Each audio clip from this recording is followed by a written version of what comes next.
So one of the things I've been hyper focused on with this book is this thing called the Tavistock Institute for Social Relations. And the reason for that is because it's called the largest brainwashing institute in the entire world. So I honestly think that the biggest Achilles heel that we have right now is that we literally are not able to hold on to a narrative independently for more than a few days, maybe a few weeks. I mean, think about it. We do this if the mainstream media is pushing a narrative because they're very familiar with how to brainwash a society. You know, Operation Mockingbird, there's methods that the media is trained to use to get the population in this hypnotic rhythm where they're almost repeating the lines of the mainstream media. So we've seen this before when we're arguing with people about things we disagree on, and literally the words from the media are coming right out of their mouth, ordinary people who are brainwashed by the media. But even though we have this beautiful thing happening where the mainstream media is losing power and people on social media, just regular people, are getting more views than the mainstream media,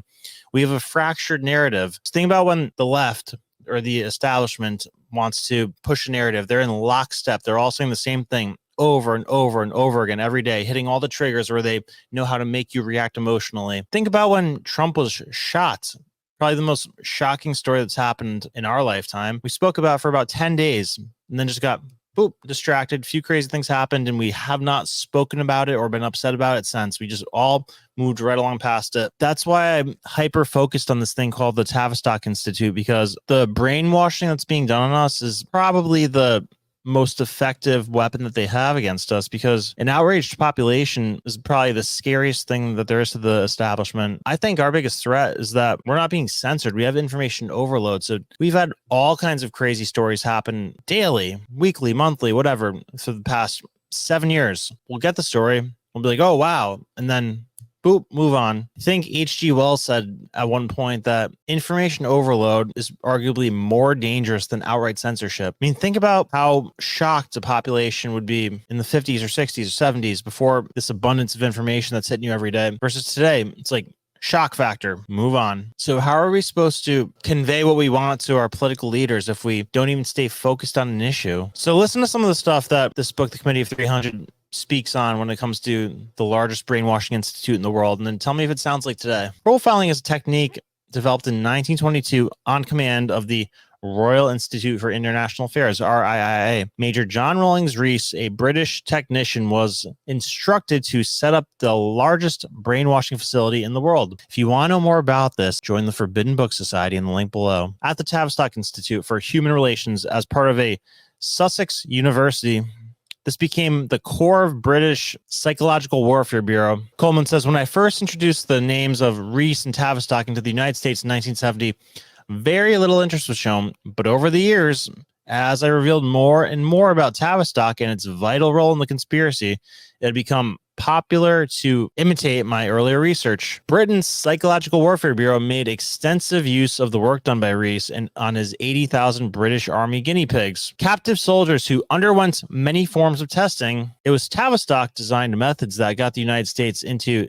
the Second World War, which under the guidance of Dr. Kurt Loewen established the OSS, the frontrunner of the CIA. Loewen became the director of Strategic Bombing Survey, which was a plan for the Royal Air Force to concentrate on bombing German worker housing, while leaving military targets such as munition plants alone. The munition plants on both sides belonged to the international bankers who had no wish to see their assets destroyed. Later, after the war was over, NATO ordered Sussex University to establish a very special brainwashing center, which became part of Britain's Psychological Warfare Bureau. Only now its research was directed towards civilian rather than military applicants. We shall return to that super secret unit, which was called Science Policy Research Institute, under our chapters on drugs. Drugs. Wait till you hear about that. Mind blown, freaking mind blown. I could not have even imagined the way that the world of drugs actually works. The idea behind saturation bombing on civilian worker housing was to break the morale of the German worker. It was not designed to affect the war effort against German military machine. Loewen and his team of actuaries reached a target figure that if 65% of German worker housing was destroyed by nightly RAF bombing, the morale of the civilian population would collapse. The actual document was prepared by the Prudential Assurance Company. The RAF, under the command of the bomber Harris, carried out Lewin's plans, culminating in the terror firestorm bombing of Dresden, in which over 125,000, mainly old men, women, and children, were killed. The truth of bomber Harris' horror raids on German civilians was a well-kept secret until long after World War II. Tavistock provided most of the detailed programs that led to the establishing of the Office of Naval Intelligence, ONI, the number one intelligence service in the United States. Nobody talks about that one. One which dwarfs the CIA in size and scope. Contracts worth billions of dollars were given to the Tavistock by the United States government, and Tavistock strategic planners provide most of what the Pentagon uses for our defense establishment, even today. Here again is a illustrated grip of the Committee of 300 has on the United States and the majority of our institutions. Tavistock runs over 30 research institutions in the United States, all of which we will name in our charts at the end of the book. These Tavistock U.S. institutions have, in many cases, grown into gargantuan monsters, penetrating every aspect of our government agencies and taking control of all policymaking. One of the Tavistock chief wreckers of our way of life was Dr. Alexander King, a founder member of NATO and a favorite with the Committee of 300, as well as an outstanding member of the Club of Rome. Another one to pay attention to.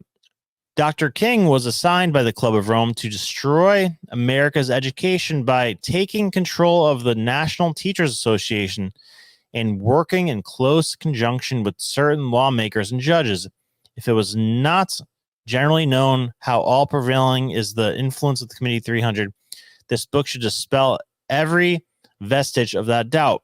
The trial run for the Federal Emergency Management Agency, FEMA, a Club of Rome creation, has come into a test run against the nuclear power station at 3 Mile Island, Harrisburg, Pennsylvania.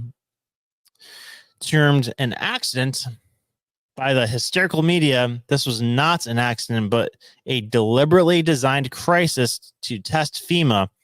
And the additional benefit was the fear and hysteria caused by the news, which had people fleeing the area and when in fact, there was never actually any danger.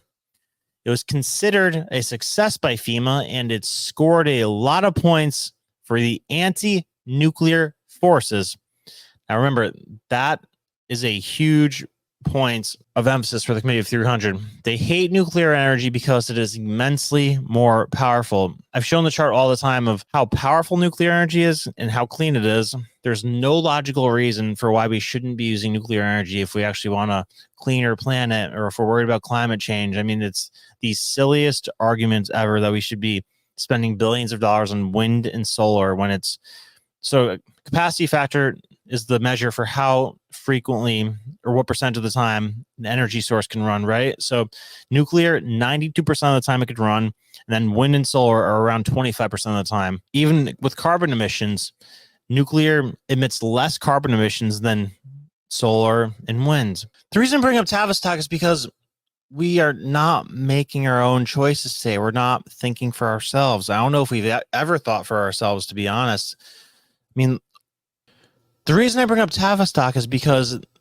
they're still deeply entrenched in our society today. I mean, I know you've all felt the hidden force of something trying to make us think a certain way, because if you're in here, you're probably somebody who thinks rather than follows and gets brainwashed by a narrative.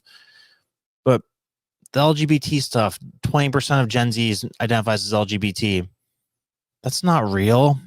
That's an agenda being pushed. Like the video I released the other day, if you saw it on YouTube, Tavistock is responsible for the Beatles. The Beatles were created by Tavistock.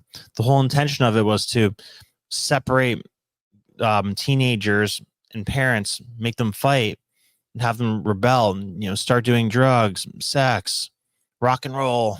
Now they're making it cool to be trans. They're making it cool to get gender reassignment surgery.